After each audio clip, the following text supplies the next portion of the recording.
In the early 80s, there was no national theater magazine, amazingly enough. I went to work for TCG in 1982. I got to participate in the creation of American theater and have been its editor ever since. In a time when the arts are struggling economically across the board, TCG's done pretty well. As our director of publications likes to say, the growth of the magazine has been organic. I'm a fan of experimental theater. I love the Wooster Group. One of my favorite artists is, have you ever heard of Robert Lepage? Susan Laurie Parks. It's a new idea, a new format. She's confrontational, she's experimental. She's not given an inch on this stuff. I think this is going to be fascinating stuff for relatively conventional theater artists to deal with all across America. I'm a big fan of chamber musicals. I think that's really the direction that musicals are going in rather than the old Rodgers and Hammerstein model. Just as our whole country is sort of xenophobic and closed off, or has been for the past decade or so, the theater is too. This is a fringe art. Our surveys show us that something like 88% of the subscribership of American theater are either theater professionals in one way or another, they're studying theater, or they're teaching theater. Unless the discussion that follows, unless the discourse that follows brings it into, it's bringing it out of the id into the ego, out of the subconscious into your conscious mind, where you can put words to it. This completes the act of theater.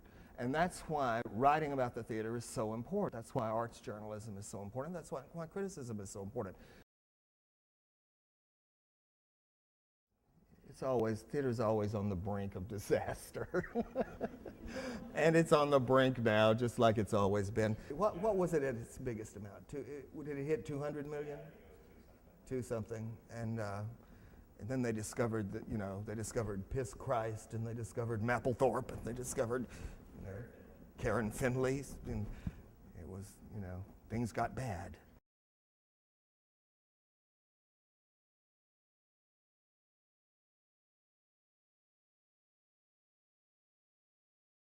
It lost some of that galvanized quality, but he said he was surprised to find none of that sense of galvanization in American theater.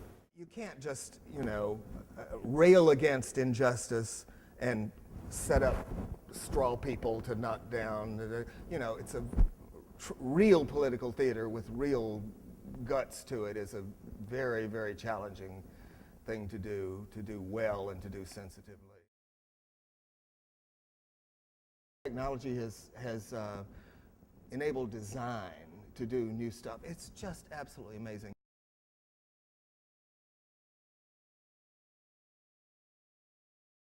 Our theater is a writer's theater, and it's going to, stand or fall on on the backs of playwrights. I think. I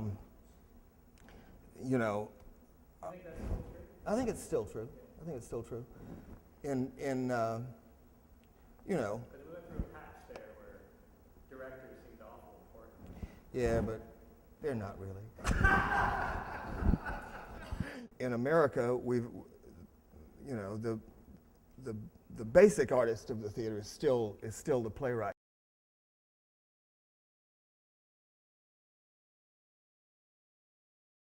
I think the Wooster Group has made an aesthetic movement, out of their own style of enormous importance and influence. Richard Foreman's crazy, my brain is the stage, kind of work has been really, really influential in ways that we don't even know. Hal Prince's staging of Sweeney Todd with the lines across the stage, that's pure Richard Foreman. These things, affect each other. So those, now we're getting somewhere with the aesthetic movements. But those are more individual artists' innovations, rather than an art movement or something like that. But ensembles are enormously important, and they're politically important too, because a lot of times these are people with like-minded politics who get together to make theater to try to effect change.